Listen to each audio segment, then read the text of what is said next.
যারা অবাধ সুষ্ঠু নির্বাচনের লক্ষ্যে জাতি দেশ উন্নয়নের কাজ করছেন, কিন্তু কাজের অংশদারিত্ব থেকে আমরা অক্সিজেনের অভাবে আমরা অর্ধমৃত অবস্থায় আছি। যে অক্সিজেনের দূরীকরণে আজকে জাতীয় প্রেস ক্লাবের সম্মুখে আমরা প্রতিদ্বন্দ্বী প্রার্থী হিসাবে আমরা এই মানববন্ধনের দাবি জানাচ্ছি।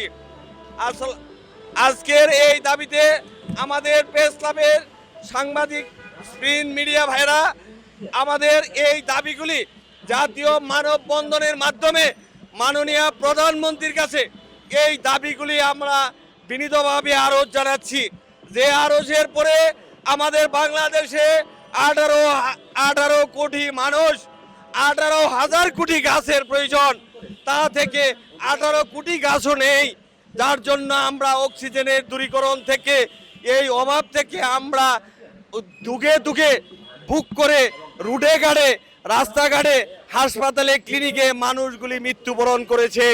যে পরিবেশ ভারসাম্য রক্ষার স্বার্থে আমাদের জাতীয় অধিকার, জাতীয় দাবি এই মানববন্ধনের মাধ্যমে আমরা যারা এমপি প্রার্থী হয়েও এমপি হতে পারি নাই, এই যারা আজকে মাননীয় জাতীয় সংসদে এমপি হয়েছেন, যারা প্রার্থী হয়েছেন, যারা প্রধানমন্ত্রী হয়েছেন, তাদের কাছে আমরা সারা বাংলাদেশে 10,000-এর মতো এমপি প্রার্থী আমরা মাননীয় প্রধানমন্ত্রী সহ এমপি প্রার্থীকে মাননীয় বন ও পরিবেশ মন্ত্রীকে আমরা স্মারকলিপির মাধ্যমে এই জানাল দিয়ে সারা বাংলাদেশকে অবগত করতে চাই।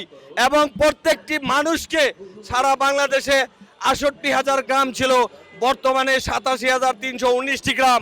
আমরা 87,319টি গ্রামকেই এই উদ্বুদ্ধকরণ ব্যাপারে আমরা গ্রামে গঞ্জে অবহেলিত মানুষকে উদ্বুদ্ধ করার ব্যাপারে আমরা সচেতন বোধ করার ব্যাপারে আমরা আরও ব্যাপক কর্মসূচি পালন করতে চাই। যে কর্মসূচিগুলি স্কুল কলেজ বিশ্ববিদ্যালয় রুটে ঘাটে বাজারে অবস্থানে সরকারি জায়গা সম্পত্তিতে অর্পিত জায়গাতে সরকারি ব্যবস্থাপনা গাছ কেটেছে, কিন্তু গাছ রোপণ করা হয় নাই।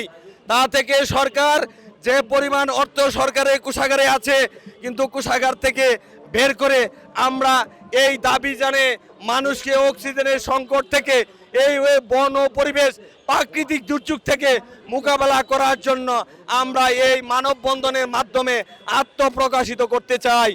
আজকে সারা বাংলাদেশ থেকে এই সৎ সংগ্রামী ভোটার পার্টির মাধ্যমে এই এমপি প্রতিদ্বন্দ্বী প্রার্থী পরিষদের মাধ্যমে আজকে আমরা একত্র ঘোষণা করে মানববন্ধনের মাধ্যমে প্রেস মিডিয়া সাংবাদিক ভাইরা আমরা আপনাদের মাধ্যমে জাতির কাছে, দেশের কাছে, মানুষের কাছে, পৃথিবীর কাছে এই বার্তাটুক পৌঁছানো দেওয়ার জন্য জোরালো আহ্বান জানাচ্ছি।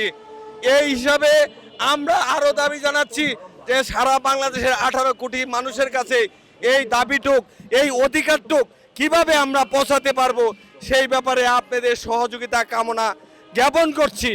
এর সাথে আমরা যে কর্মসূচিগুলি করিয়েছি 28শে মার্চ, এই 28শে মার্চ আমরা স্মারকলিপির মাধ্যমে মাননীয় এমপি মহোদয়, মাননীয় প্রধানমন্ত্রী, মাননীয় বন পরিবেশ মন্ত্রীর কাছে স্মারকলিপি দিব। এবং সারা বাংলাদেশে যারা এমপি প্রার্থিত্ব করেছেন, বাংলাদেশ স্বাধীনতার 55 বছর অতিবাহিত হয়েছে, বহু এমপি এসেছে, বহু মন্ত্রী এসেছে, প্রধানমন্ত্রী এসেছে, কিন্তু এই পরিবেশ ঘাটতির পূরণ কিন্তু আমরা পাইনি।